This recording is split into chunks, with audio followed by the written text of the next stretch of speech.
Evil dies tonight. Evil dies tonight. Evil dies tonight. Evil dies. Hi. Evil dies tonight. Hi, guys. Okay. Yeah, Does Evil die tonight? We're pretty timely with our Halloween Kills review, so enjoy, people. This is your cold open. I think Evil died like 3 weeks ago. By the time you hear this review, you'll be able to pick up Halloween Kills on DVD and video. By the time you hear this review, Halloween Forever, is that what the next one's called? We'll be Halloween out. Ends. Halloween Ends. That's what it's called. Halloween Ends. Oh, I like Halloween Forever It's a more. joke. Because it'd be like Halloween, but Batman Forever. Every series should have a Forever in it. Friday the 13th Forever. Fast and the Furious Forever. That movie Dick Forever. Dick Forever. Play the opening song now, Zach.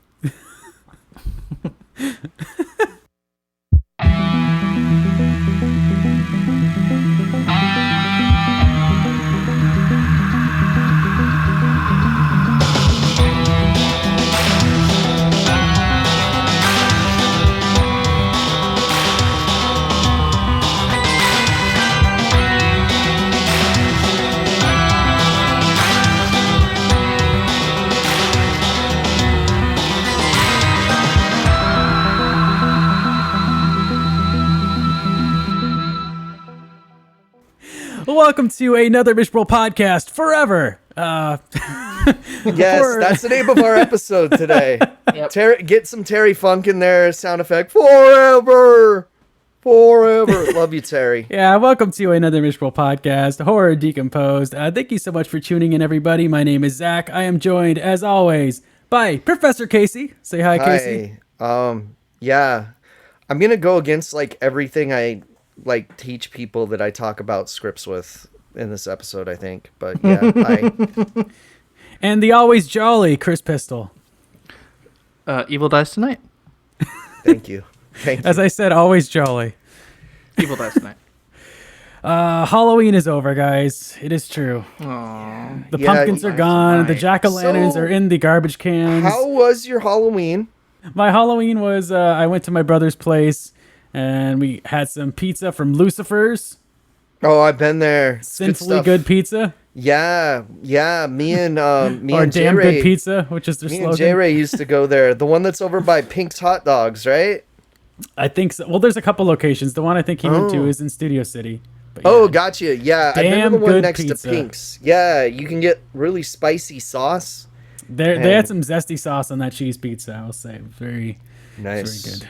Yeah, we used to go there before we'd go to Bad Movie Night, which was a fun time. But yeah, Halloween was chill. It was just kind of like I know my parents' house. I wasn't there, but on the street, there were no trick or treaters because our street is lame and has no decorations. Okay. So of course, if your kid trick or treat, if you're a kid trick or treating, if you're a kid trick or treating and you turn on that street, you're gonna be like, forget that. I ain't going there. Dude, because Burbank's Halloween mecca. Some of the houses go all out. Okay, so on my street was pretty lit. We had a guy across the street doing a haunted house in his backyard and shit. Behold the spirits. No, good though. Oh. Good though. No, Behold the Spirits was 3 streets over. But yeah, dude. He's still beholding. Oh no, man. We had 23 kids come all Halloween. We counted. That's how little there were. We could count. We had 14. I've been told. Yeah, this is not good. And look, I understand that there's still COVID out there and stuff, but come on, wear a mask, trick or treat. Hey, I decorated my parents' house. We had our little we decorated headless horseman up there and some lights and a little boo projector. I gotta say, I half-assed it. I staple gunned some vintage decorations of the house. Pretty much, that's it. But you know what? I hurt my knees and I couldn't do much. Weighted jump ropes are Satan's tools. Yeah, so we had a bunch of leftover Halloween candy in it, and my parents were Same. like, "We don't need all this," so I had to bring some of it into work. This is showcasing, I feel like, how spoiled you guys are, because I remember the one year that I actually lived in a house in the last 10 years or so, we had one trick-or-treater that year. Dude, what sucks though is this And it was the kid who neighborhood. lived across the street. this neighborhood was amazing because I live in this housing development that's got something like 100 something houses in here, a little less than 200 maybe. And they're all very close together. And so you could go trick-or-treating in about 3 hours and just get pillowcases full of shit. I would have to go home before I hit every house because my pillowcase would be full. And so... Yeah, the neighborhood I grew up in, houses are very spaced far apart. So you had to do some serious walking if you wanted to get a good haul. Like basically our houses are so close together that if I got a boner right now, my neighbor would have an earache. I mean, yeah. Yeah, on Zach didn't laugh at my boner joke. Fuck you, Zach. He's just used to them by now. The night before Halloween, actually, I drove my parents around with our dog, and we looked at a bunch of Halloween displays. Had like a list, and so we just drove to different ones. We saw a pretty gnarly clown one. We saw there's this one house in Burbank that goes really all out. I think their display is called Holiday Fantasies Come to Life. If you want to look it up, the dudes with their own radio station. There's a couple of ones with radio stations. Oh, wow. They don't have a radio station. They had a band in front of their house. Oh, whoa, okay. I saw. I drove by two houses with bands playing in the same night. Yeah, because Burbank legit has houses that there's just signs outside that say turn to 88.3 on your radio, and they have Halloween music. And they're playing the Haunted Mansion music. Yeah, we drove by a couple of those houses. No, this one they have they build a castle facade in front of their place, but they usually do kind of Disney meets Halloween, but this was a Shrek theme this year, so it was Shrek music, and they've been featured in documentaries before. They were on the Great Christmas Light Fight last year. Really cool, but yeah, they had a band playing my dog got a little freaked out because there were so many people there. Oh no. But then really, if you want to see Halloween in the Burbank area, you go to Toluca Lake, which isn't technically Burbank, but that place does Halloween. That is Halloween Central. They have lots of cool displays. Really, lots of Night Before Christmas was everywhere. Really cool. Thanks for telling us about it, Byron, you piece of shit. He lives in Toluca Lake. It was I remember I was trying to get it. We saw a couple displays, really cool skeleton displays. Like I said, the Night Before Christmas ones, really cool. And I went to try and turn around, and I went on the wrong street, and it was just a Halloween block party, and there was a band playing, and I couldn't move. Oh, yeah. I was like, this is probably a mistake, but all right. So yeah, that was the 30th, but that was really fun. It was really I love seeing Halloween displays, man. And that's rock throwing distance from Universal Studios also. Oh yeah, it's right around the corner. Yeah, so you can just go to Horror Nights right after that, which I didn't do, but Zach did. Talked about it on the last episode. I didn't go to any haunts or anything. It's a very busy time of year for me. I get my first day off tomorrow in 6 weeks. I mean, not counting weekends. I still get Saturdays and Sundays off, but I mean a weekday off. And I'm exhausted. But we're going to bring lots of cheer to you because we got a lot of stuff to talk about today. We do. First of all, it's a little movie that no one's seen or talked about or has opinions on called Halloween Kills. Never indie. Never indie darling. Yeah, so let's talk about it. This is the feature scare.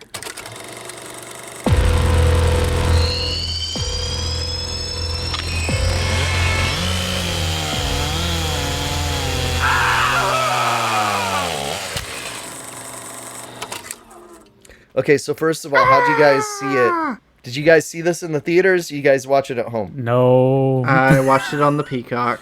Yes. The big fat Peacock.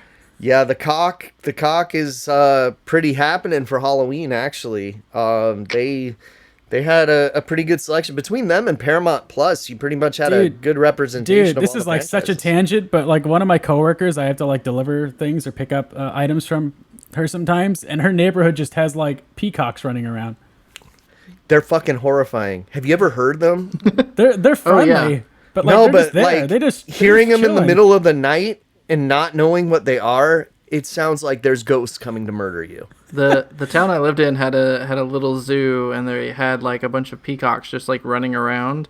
And my grandparents lived right across the street from the zoo, so I would wake up in the morning to roosters and peacocks just being. No, these peacocks they're pretty chill, man. I feel like they have their own sitcom or something because I'll keep pulling into a space and this in my rear view I just see a horde of peacocks and I'm trying not to run over them. They sound yeah, in the middle of the night. But yeah, no, they're cool. They're some cool peacocks. Anyway, Halloween Kills. Okay, so as you can tell, I have a lot to say about this movie. Okay, so people either back to peacocks. People either loved this movie or hated this movie, and it I kind of was depends neither. on what they thought the movie was. You're I don't always know. in the middle, Zach. I know. I'm a middle child. I think okay, so I think the way the movie was marketed is a straightforward horror movie. That's not what they were trying to do, I don't think. I feel like this was satire, which is why I rated it a bit higher. But then again, in saying that, I see why it might not be. So this is a confusing movie, okay? Because there's a lot of moments where I'm like, fuck yeah, that's amazing. That's amazing. That's amazing. That's the dumbest fucking thing I've ever seen, but I love it. It's amazing.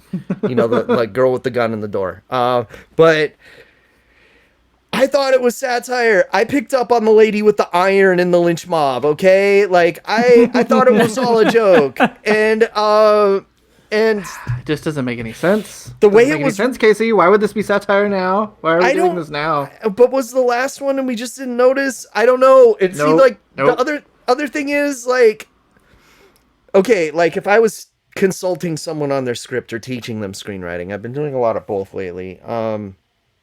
I would tell them to take another pass at the dialogue. Yeah. But none of my I'm not working with Kenny fucking Powers, okay? And he's one of the people that wrote this script. So, who am I to doubt Kenny fucking Powers?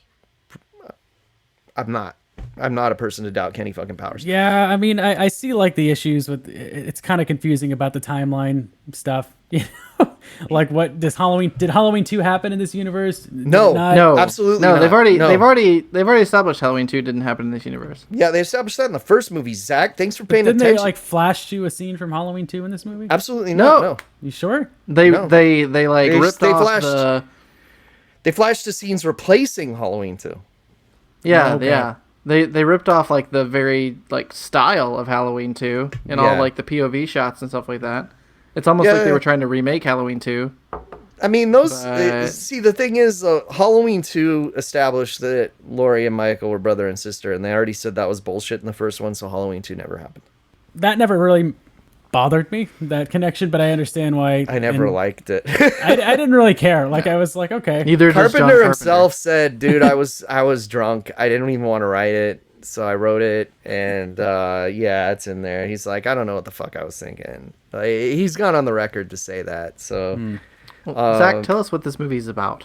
Zach, I fail to comprehend. It's about Michael Myers. I think he like just got out of a screening of John Wick 2, and he was like, I can do that.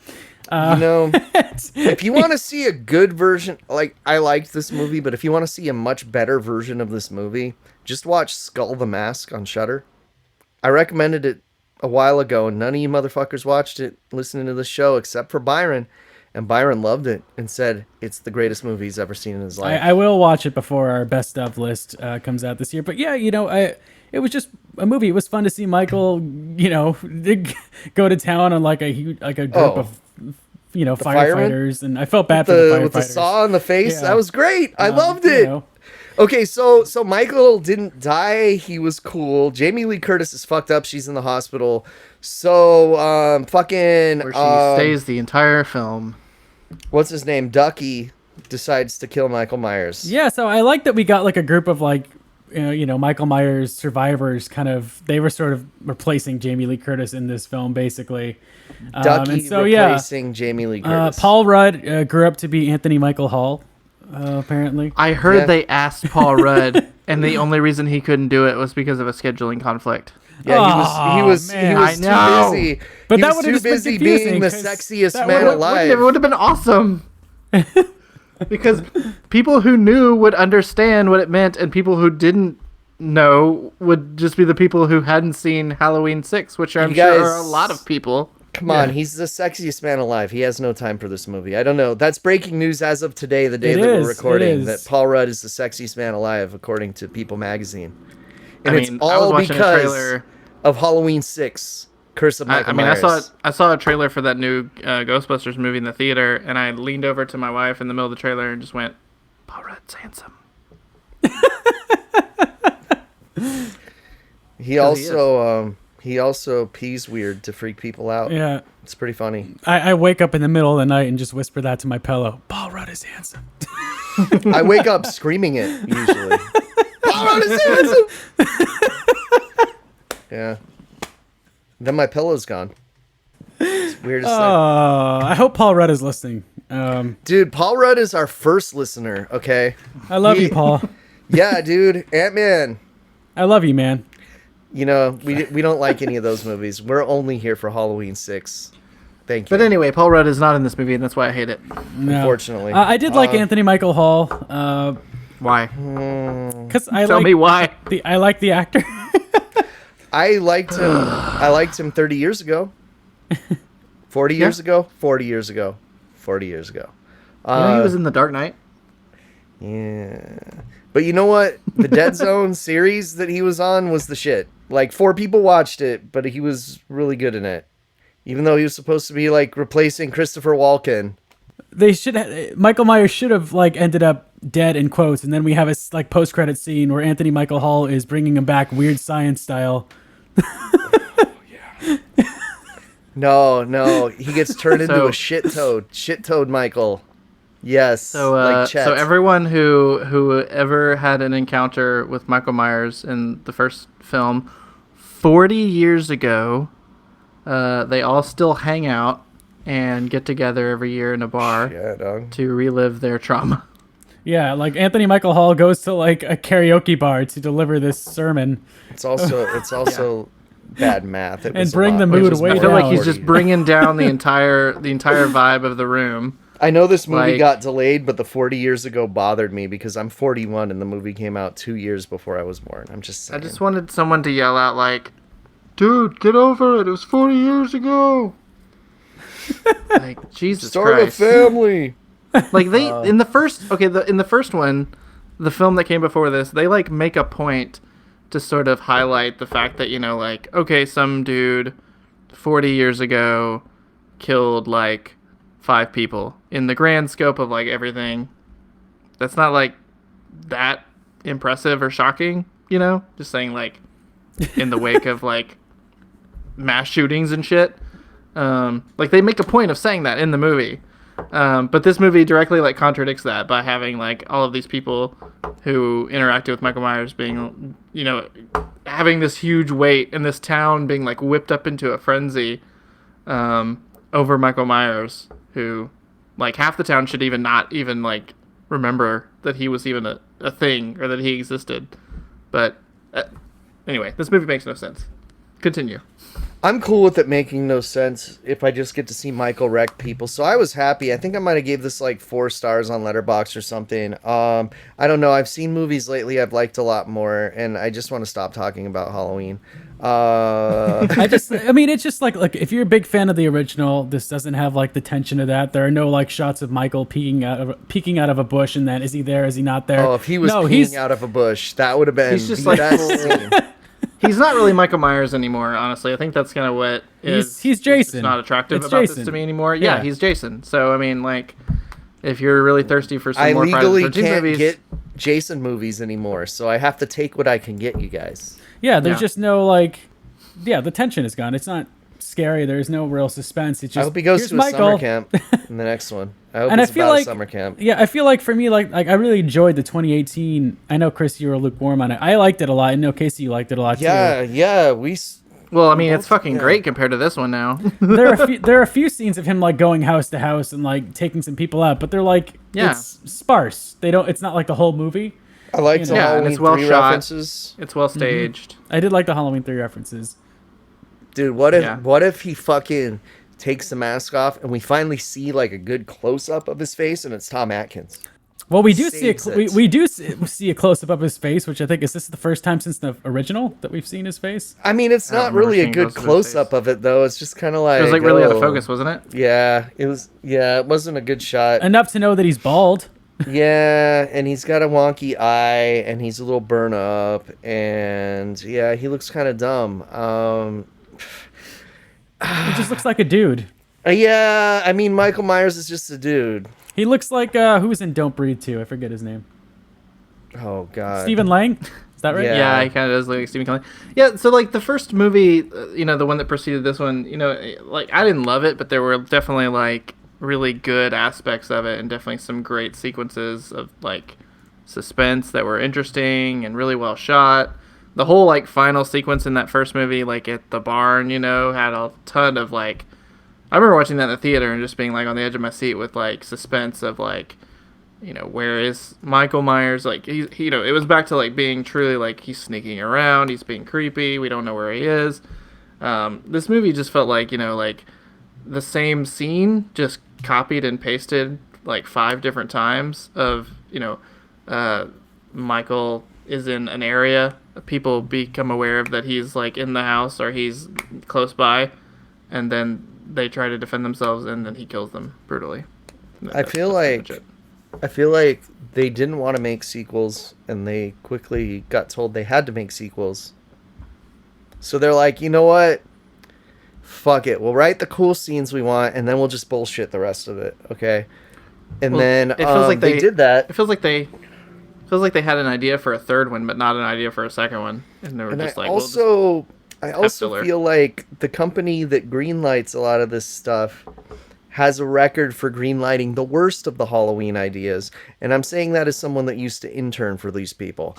I mean, at least they did circle back to the kind of boyfriend that was a douche that didn't get his comeuppance in the first one, but he's like nice in this one, so it's that was the one thing I liked. Yeah, he's not the same character. That's he's the nice problem. in this one. He's like totally opposite of he was in the first one. Yeah, like in the first film, he's just like, "Why are you being such a bitch?" and like throws her phone into like the punch or whatever. We didn't get to see the asshole kid get murdered. And in this one, he's like, Michael Myers has caused us all trauma. We have to go deal with this. And we get to see the people say that funny kid everyone loved from the first one. They called him an asshole kid.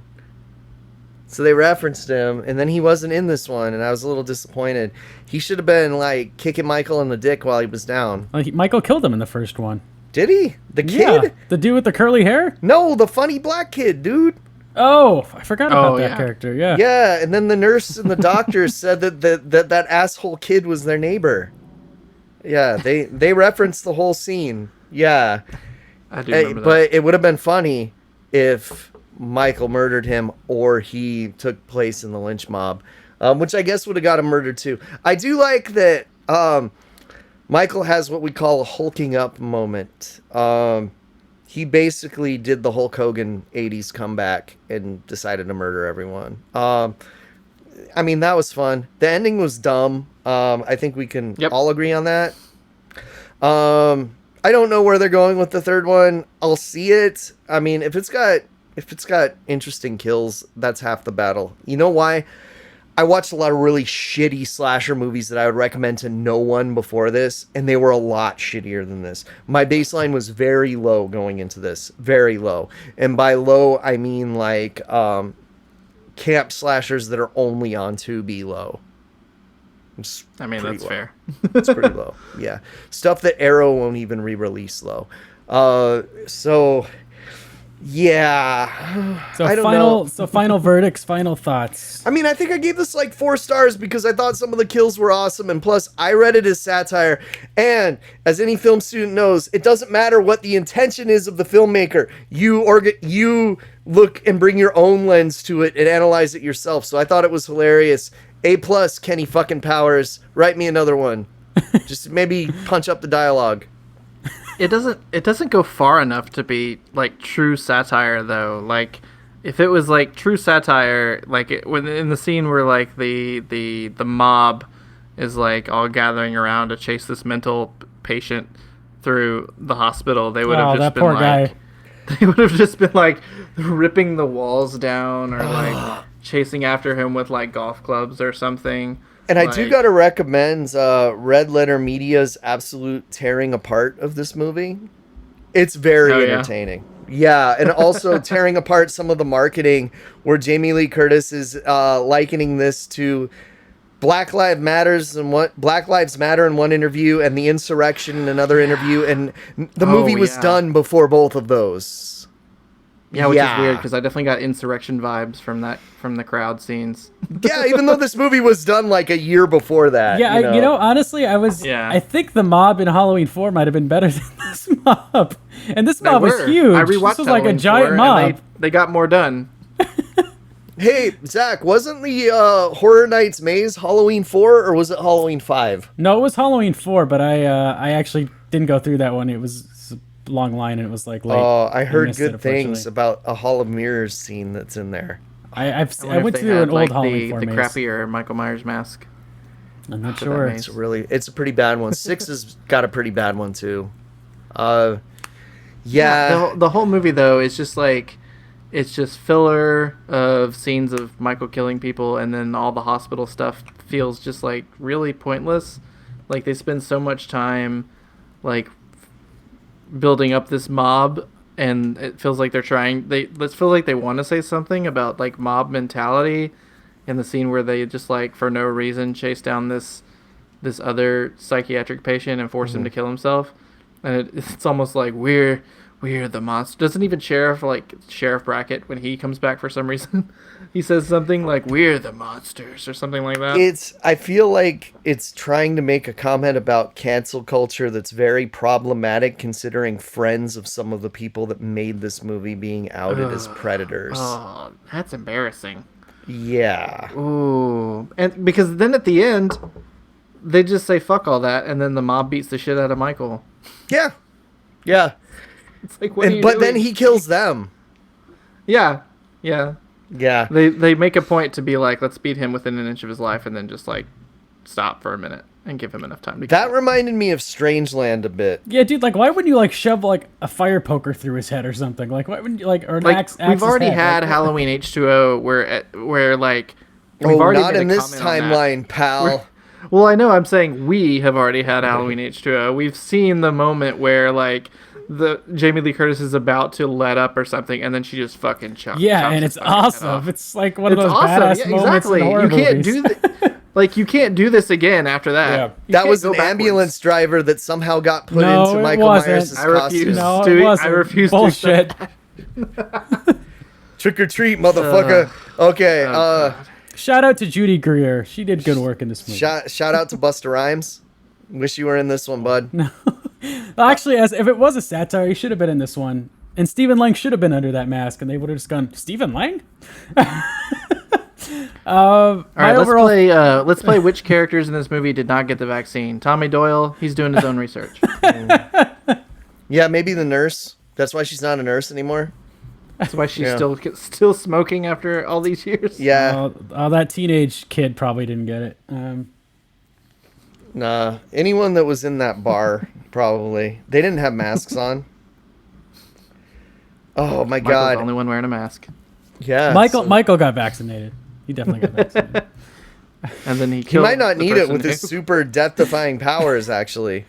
And then he took the needle out of his arm and shoved it in the person's eye who gave it to him. If you've been on the what was your rating, Chris? I gave it 2.5. Just because I think I gave it 4, but I'm rethinking it now that I'm thinking of the cancel culture thing. Dude, I think you gave it 4.5. I might have. I give shit a lot of shit. You know what I mean? Like, follow me on Letterboxd at Lucha Gringo. I give shit a lot of shit. My rating was 3 stars. I will say, if you're on the fence about Halloween Kills, if you haven't seen it yet, watch it on Peacock if you have Peacock.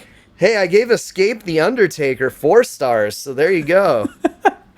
Turn your brain off. That's all I'm going to say. Don't think too much about where it fits in with the timeline and all that kind of stuff. Just watch the movie, and it's a slasher. Just don't.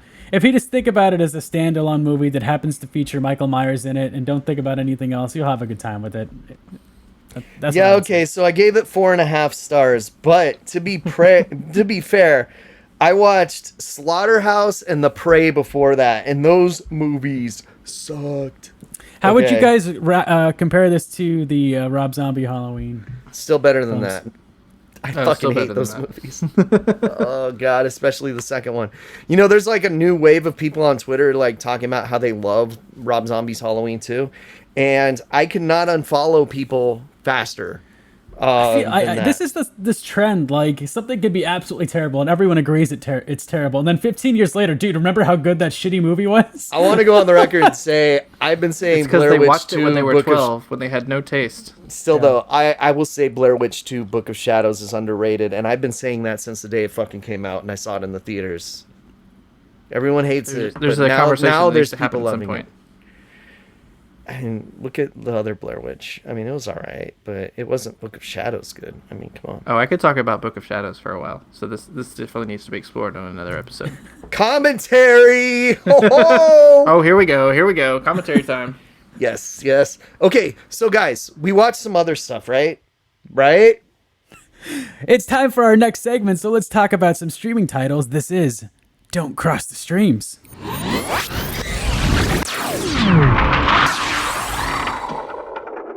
Watch out for that Michael Myers peeing out of the bushes.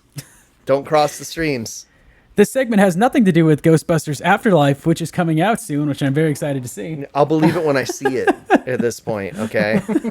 Every episode we do, we talk about how it keeps getting pushed back. Yeah. For those that are new to the podcast, Don't Cross the Streams is the segment where we talk about titles that are exclusively streaming. I know it's confusing. When we made this segment, theatrical movies were strictly theatrical, but now they're also streaming. So this is movies that are not available in theaters. I don't think so anyway, because, okay, like, I'm going to be real here. I didn't even know the movie I watched existed until, like, I didn't hear shit about this coming out. Did you guys hear that there was another Paranormal Activity? Nope. I heard about it like a couple of weeks before it came out, and there was and what I heard about it was that why are they not advertising that there's a new Paranormal Activity coming out? Right. Okay, yeah. So it came out. It was on Peacock. No, yeah. Paramount Plus. Peacock. One of the. It's on something. I think it's Paramount. Maybe. I think it's Paramount. Okay, it's one of the two. Look, there is a billboard in like Hollywood, like a pretty big billboard, but that's like the only advertising I've seen for it. So remember when we talked about Midsommar and I said, I know that eventually it's going to piss me off, all the movies trying to be Midsommar? Yeah. This is Paranormal Activity trying to be fucking Midsommar. and they use the Amish, Zach. Who wrote an Amish horror movie that no one would buy, Zach? You did. Rumspringa. Guess where what the main character of the Amish people is doing, and that's how he meets a bunch of people. He's on Rumspringa. Good times. That's the last of the similarities, thankfully. Yeah, mine was a slasher movie. It would actually be fun to watch. This is a movie where they try to get like weird vibes from the Amish people to carry the horror part of the movie for... Because they're Amish, that's why they're scary? Yeah, for like 2/3 of the film, and then like maybe the last 20 minutes, it's a Paranormal Activity movie with weird shit happening. And yeah, don't do that. No. I actually, okay, I don't know about you guys. Did you guys enjoy at least some of the Paranormal Activity movies? Yeah, for sure. 3 I thought was a little creepy. I liked 3. I liked 1. 2 was okay, and I liked marked ones. 4 I thought the marked ones was actually pretty great, and I thought that was a good direction to go in and a nice departure from the rest of the series. And so, of course, they abandoned it and never went back to it again. I also feel like that horror films targeted towards a Latino market are the future of horror filmmaking, and more people should be tying into that, and they're not. And I remember, Casey, I think you and I saw Ghost Dimension in theaters. That fucking sucked, dude. Oh, Jesus Christ. Yeah. We saw that together. That was not a good movie. Oh, God. This is actually the only one I haven't seen in the theaters. Because it's not in theaters. Right. But I've gone to see every Paranormal Activity movie. So the full title is Paranormal Activity Next of Kin, right? Have they basically gone... Is this basically, like... the same notch as straight to video, essentially? Like, have we gone into straight to video land before time territory? Honestly, it's made a little more competently than that. It actually has some really nice cinematography for a found footage movie because these people are supposed to be filmmakers. So, and they also have tools like drones and actual cameras because they're filmmakers and it's a current setting. Which is interesting. There's still a lot of scenes where you're like, why the fuck would they have a camera with them? Because it's not always a GoPro. But they do make a lot of use of GoPros in this movie as well. But my breakdown of this, without spoiling it, like, you might want to see it. I don't see why you'd want to see it. I mean, it was a middle of a range movie. I gave it 2.5 stars. It wasn't overly offensive or anything. It was just kind of there. It reveals like a couple things. So basically, I'll tell you about the movie and then I'll give you the little spoiler reveal. Okay, so that no one's going to care about.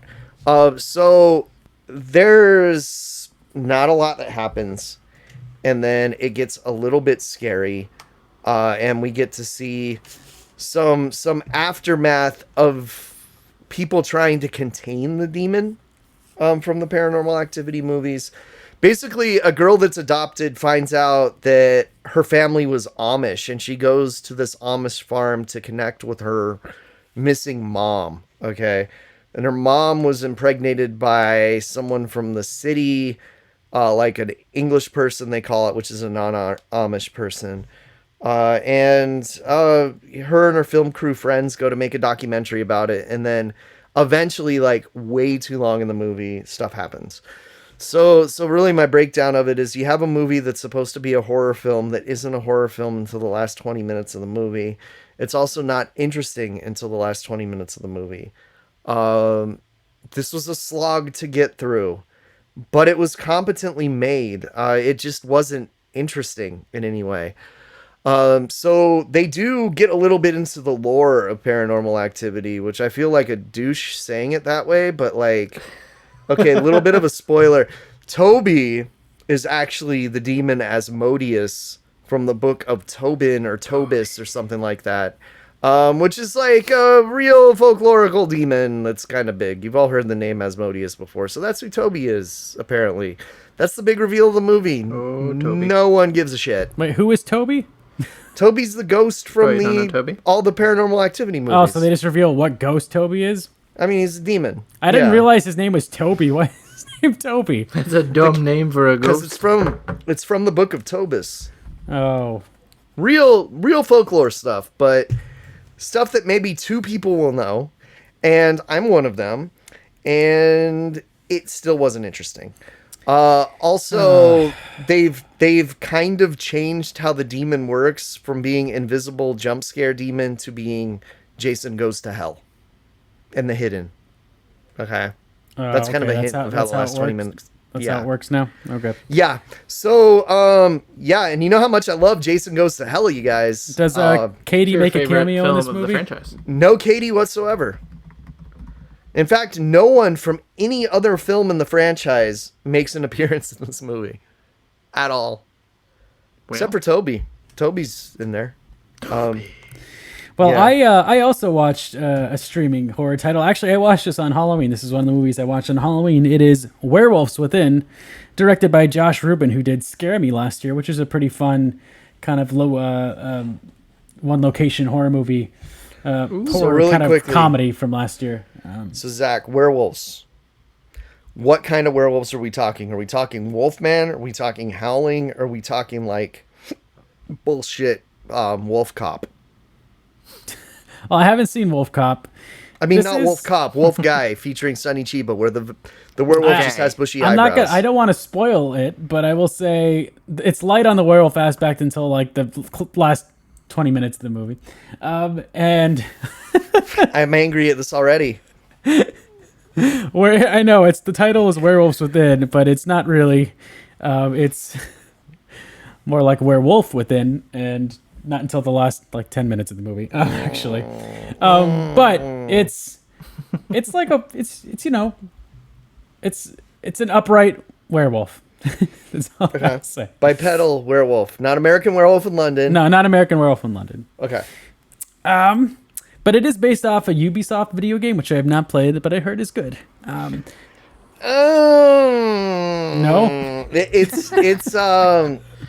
it's story based. It's like a Telltale game kind of game. Okay, well, if you like thinking, which Casey doesn't, then.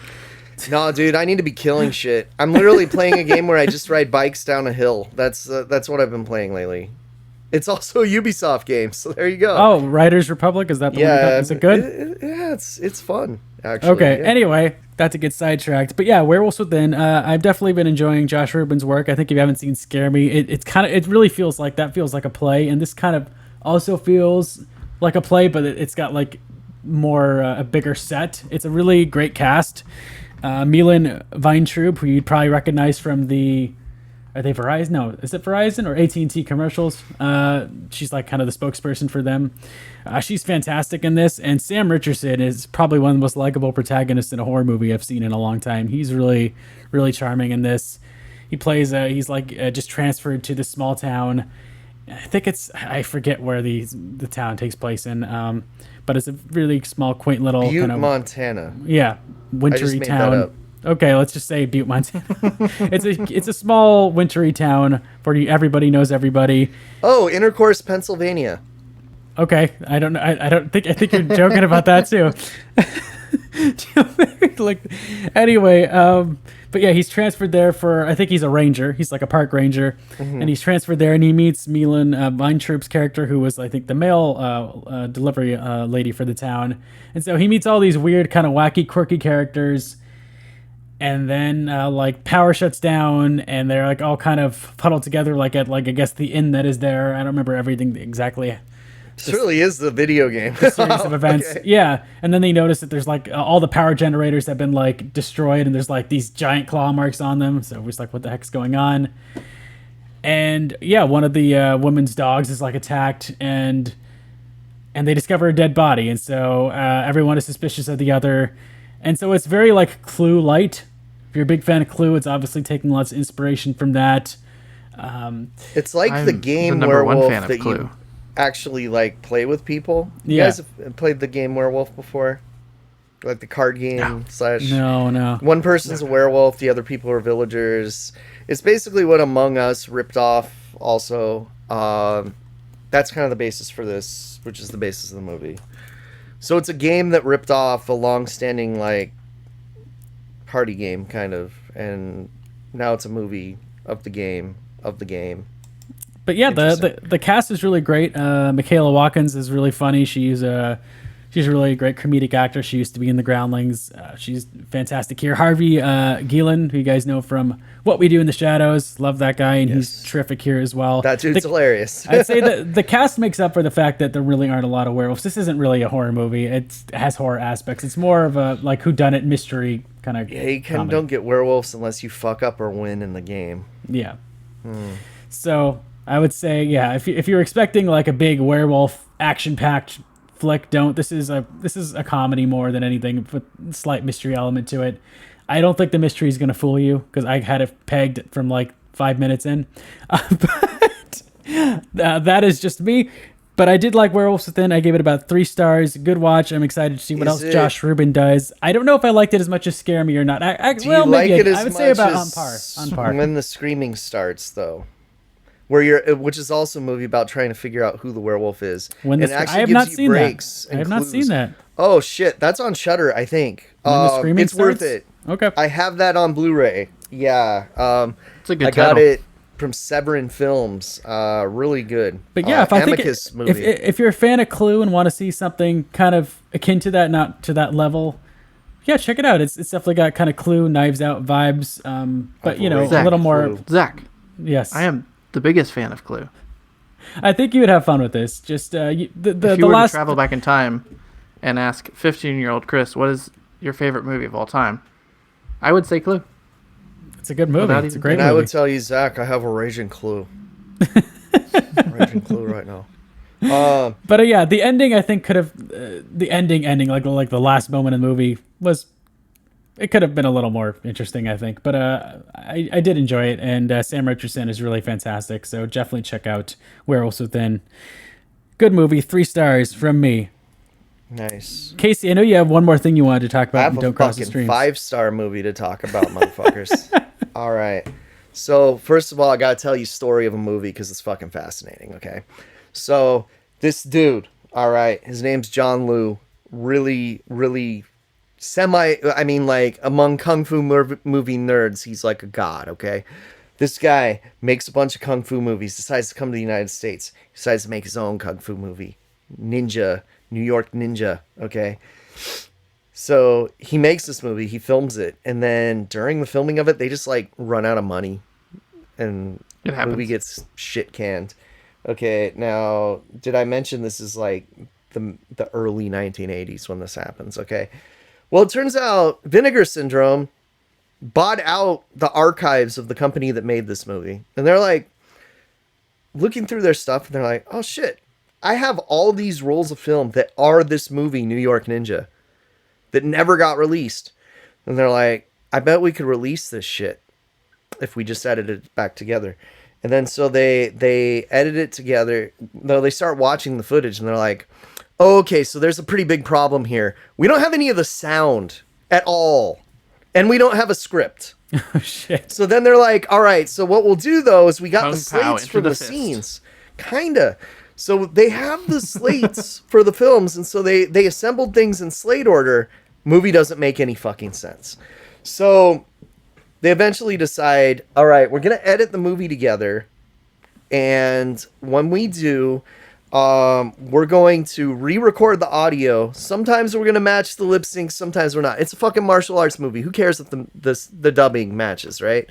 And where did this footage come from again? It came from an 80s movie that never got released. Okay. Who directed it? It was John Liu himself, I believe, that directed it. If not, he had another... let me look at that, actually, because I think I might be wrong. He was the one who was, like, in charge of this movie. But people are, they're just saying it's by John Liu. So, yeah. It's kind of almost like a vanity project for him. They decide, all right, so what we're going to do is we're going to get genre people that we know that have done past Vinegar Syndrome titles to do the voices. So they have Don the Dragon Wilson doing the voice of the main character, martial arts superstar. They have Cynthia Rothrock playing a character as well. They have another martial arts legend. They have Linnea Quigley, just movie legend in general, B-movie legend in general, doing a voice, and not the best voice actress, I'm just saying. And they got Michael Berryman doing the voice for the main bad guy, and he is fucking amazing in this movie. And it's cheesy, it's funny. There's head-scratching stuff that'll make you think, what the fuck? Why did they put this in the movie in the first place? But that's what makes it a great martial arts movie. This is on par with, like... Have you guys seen Miami Connection? Oh, yeah. Oh, yeah. It's on par with Miami Connection. And that is not faint praise from me. I actually think if you saw Miami Connection, you will love this. Absolutely. I highly recommend it. It's available on disc by Vinegar Syndrome. Their Black Friday sale is coming up very soon, and they're going to probably have this significantly discounted. If not, still buy it. It's worth it. Trust me. There's also a great documentary on here, and one of the people talking in the documentary is Grady Hendrix, who I've talked about on this show a lot as being a great horror author. And not only does he write his own horror novels, which are great, and I highly recommend all of them, he's written Paperbacks from Hell, which is a great examination of 80s horror paperbacks, mass market very cool stuff, which is an excellent book. But he's writing a book that's coming out, I want to say in December, called These Fists Break Bricks. These Fists Break Bricks. And so they had him and his co-author on here in this documentary and about the making of this film. And these guys know their shit. They were telling me stuff that I had no idea about. And I'm not like an encyclopedic fan of Kung Fu films, but I feel like I knew a decent amount of stuff, and their stuff was blowing my mind. So there's a great documentary included as well. There's a whole Blu-ray full of special features. So, good stuff. It's in a very prestige packaging that looks amazing with some new artwork. I absolutely love it. I hope that the Black Friday sale on Vinegar Syndrome launches some I Love the New York Ninja t-shirts.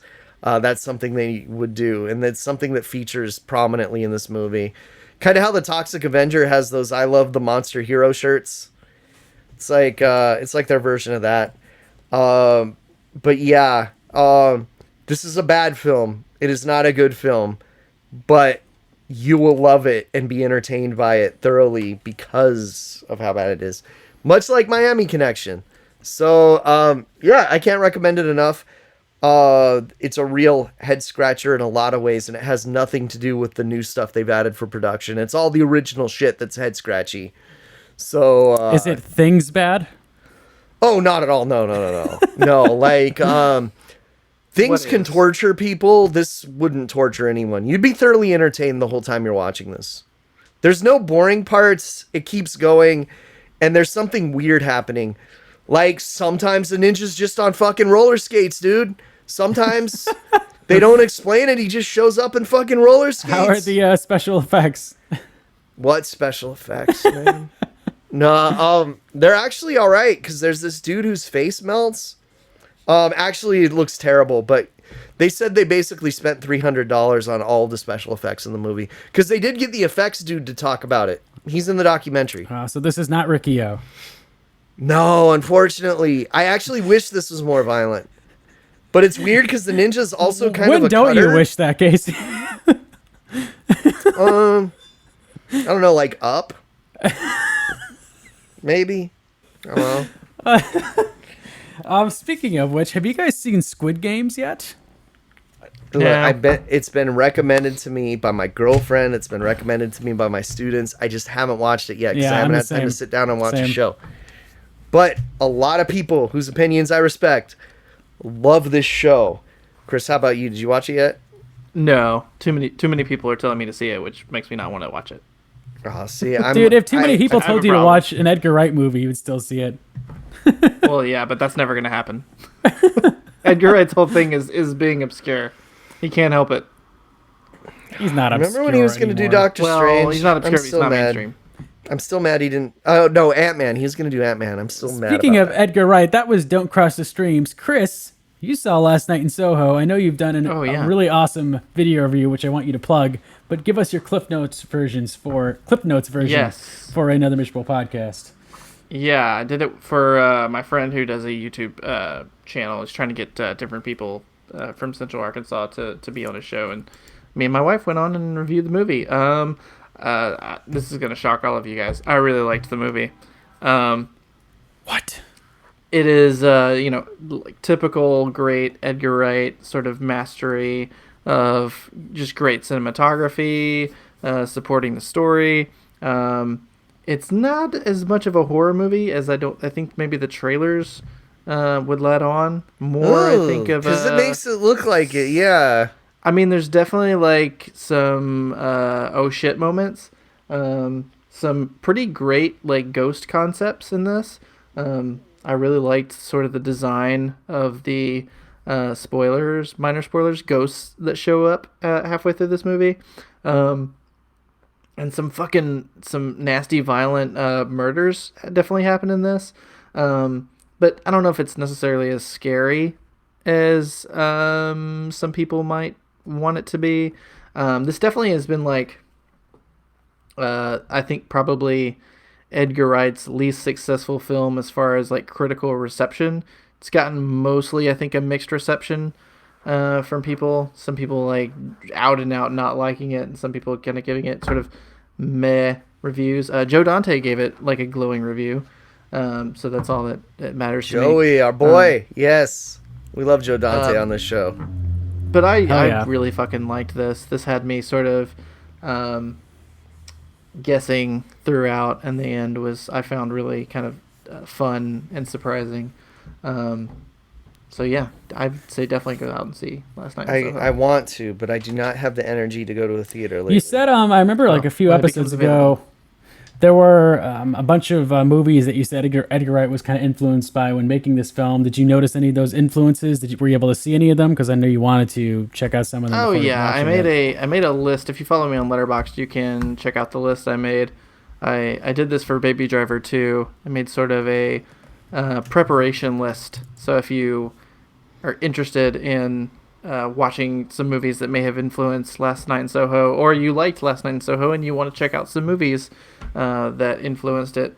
Some of these are ones that he's like called out by name, but particularly, Sapphire, which is like a murder mystery that takes place in London.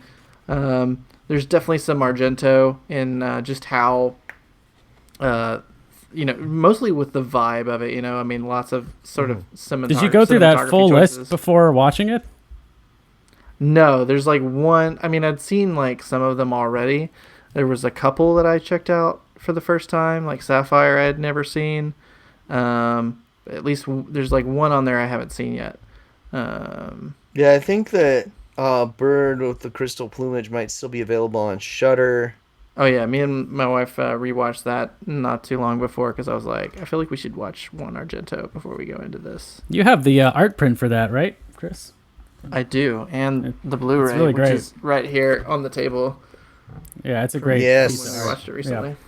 Yeah, they did some great work with that release. What was your rating for Last Night in Soho, Chris? Oh, I gave it 4.5 stars. Ooh, nice. I think I came across, according to my wife anyway, I came across as like hesitant, even though I give it such a high review. You did call it ass barf in the video. I felt that was strong. No, that he is didn't not call it ass barf. I think it was just because that when I first saw Baby Driver, I was like bowled over by that, and this one kind of hit me more like that was fucking great. I want to see it again, but it wasn't like holy shit, oh my god. So there was like there's a half a star of hesitancy on my part. So I have only seen it once, and that's only because I've been so fucking busy. I was shooting all last weekend. And I'm shooting again all this weekend, so I haven't had time to see it again. But I would like to see it. And what was the what is the name of that? What is the name of the video review you did? Do you have like a link for us? I can put it in the episode description. But I'd like to, God, the show is called Initial Reaction. Okay, yeah, it is Kris and his wife reviewing Last Night in Soho. It is absolutely adorable. They have like a Baby Driver themed like intro. It's tremendous. Everyone should check it out. It's great. The show, I love my friend Philip who put the show together, but I don't think that the title of the show works in the favor of trying to find the show, because if you type in Initial Reaction, insert movie title here, you're just going to get like basic movie review dudes. Okay, if you search Tavern Talk and then Last Night in Soho, it's the first thing that pops up. Tavern Talk. Perfect. All right. I will put a link for that in the description. Everyone should check it out. It's great. Awesome. So that was Last Night in Soho. Oh, also, I will say, my wife loved it. She gave it 5 stars, and Suspiria is like her favorite movie of all time. So it's a really great movie. And we mean the original Suspiria, the only Suspiria. There is no remake.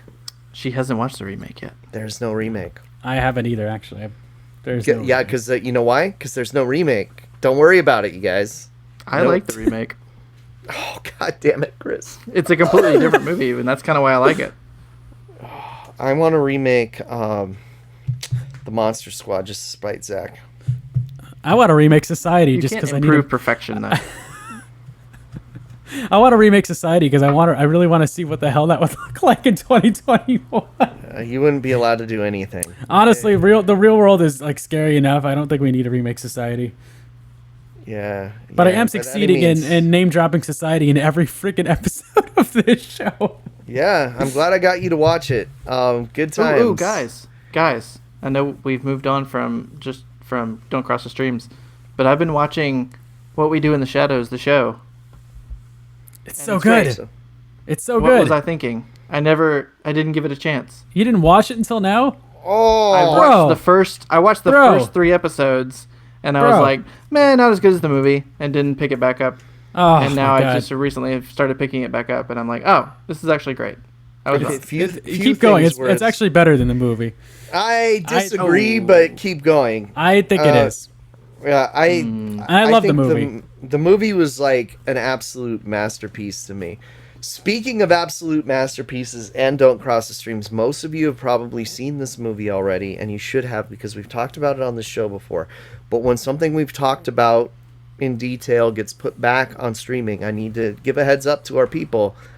Chopping Mall is now on Shudder. You're welcome. Oh, you know what? Before we go, don't watch it alone. Chopping Mall. Before we get to our social media, Kris, you would be proud of me. I bought my first Criterion. Oh my god!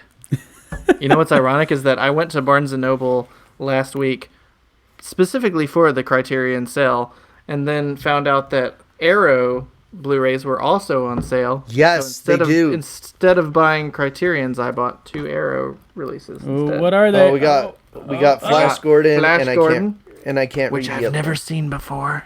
Oh my god! And Gosford Park. I think Robert Altman. It's okay. I haven't seen Flash Gordon either, but I've seen enough clips of it. How the fuck is Gosford Park an Arrow release? Wow. Okay. It's Arrow Academy, which is like their fancy version. Special imprint. Okay. It's Arrow with Pinky out. To the surprise of no one, the Criterion I bought is the Princess What's Eating Bride. Gilbert Grape. Nice. What's Eating Gilbert Grape. This is like one of the coolest. Come on, it's so beautiful, dude. It's like this. I talked over his reveal. It was the Princess Bride, not What's Eating Gilbert Grape. Speaking of the Princess Bride, they just had a whole set of action figures. Zach, have you seen them? The Princess Bride action figures. I've seen the Fezzik because I think you've retweeted it. Yeah, you know what? I can't find fucking Fezzik anywhere. I see everyone else. I can't find Fezzik, the one that I want. But yeah, there's a whole set. McFarlane Toys has done us well. Let's get to the social media here. Okay, you can follow us on Twitter, twitter.com/AMPhorror. Also, Dick Shittens. Make sure to subscribe to us on YouTube under Another Miserable Podcast. At some point, there'll be something more interesting than just our episodes. But yeah, so follow us on Twitter, twitter.com/AMPhorror. Blair Witch 2 commentary. Watch our homeboy, the Cool Ghoul, on YouTube, please. Yeah, check out the Cool Ghoul, KOL. It's totally not Kevin. GHOUL. He shit on me saying I was breaking kayfabe on Twitter, dude. I'm like, sorry. Your other account is called the Cool Ghoul also. Kevin, he's not hiding it very well. Casey, what are you? Casey, where can they find you? I'm at Lucha Gringo on Twitter. I'm at Lucha Gringo on Letterboxd. I'm at Lucha Gringo on PlayStation Network. Yeah, find me on any of those. But you know what? If you're gonna send me a friend request on PlayStation, just say, hey, I heard you on the podcast. Because if I think you're a weirdo, I'm not going to accept. Same with Twitter, dude. I approve my Twitter people, and I'm usually pretty good with that. But if you're a fucking weirdo, no. You know who you are, fucking weirdos. Kris, where can they find you? You're the ones who chased down Michael Myers in the mob in Halloween with Kills. An iron. I did see someone dressed up as that for Halloween, which is fantastic. Okay, I've seen quite a few people dressed up like that as Halloween. For Halloween. Oh, yeah. I'm on the socials and the Letterboxd at Kris Pistol, Kris with a K and Pistol with a E. Yes, and I looked at your list for the preparation, and there's a lot of really good movies on there. A lot of really good movies. Indeed. Oh. And I'm on Twitter too, twitter.com/Earth2Zach, Earth2Zach, ZAK. Same thing on Instagram. Follow me, go for it. And it's actually and I'm on Letterboxd as well. ZAQ. No, it's not. ZAQ. ZAQ. So check this out, guys. Zakwa. I keep recommending this to people, but they don't listen. But there's this little site called Just Watch that you can say, tell me everything that is on a video service, and they'll tell you like all this new stuff, which is how I saw where our great Chopping Mall has been added to Shudder once again. Again, I can't recommend it enough because a lot of people will say, hey, you guys talked about this movie, where do I find it? How about you don't bother us and you go to justwatch.com and you figure it out. This podcast has been sponsored by Just Watch. Use code AMP for 50% off of your free membership. That code does not exist. No. There's no There's nothing to pay for. If it works, let me know, though. If it works, let me know. Anyway, next episode, we will be officially ushering in the holiday season in miserable style, as we always do, with our horror holiday gift guide. Ooh, I've got some stuff. I've got weird stuff, dude. Yeah. I have to think of what to put on there, so... I've got to, like, stop somewhere. I could do a whole episode now. Okay, this might just be Casey's horror holiday gift guide this year. It might be. I hope you motherfuckers like magic cards. That's all I'm saying. But until then, everybody, that will be up before November is over, I promise. Hopefully we get it up by Black Friday. If not, you still have plenty of time to shop. And those sales go on forever.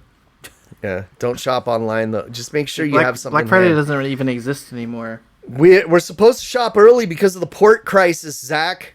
Exactly. All right, everybody. Thank you so much for tuning in. Hope you're having a wonderful week, a wonderful day, and we will see you. We're sorry. We'll see you next time. Take it easy.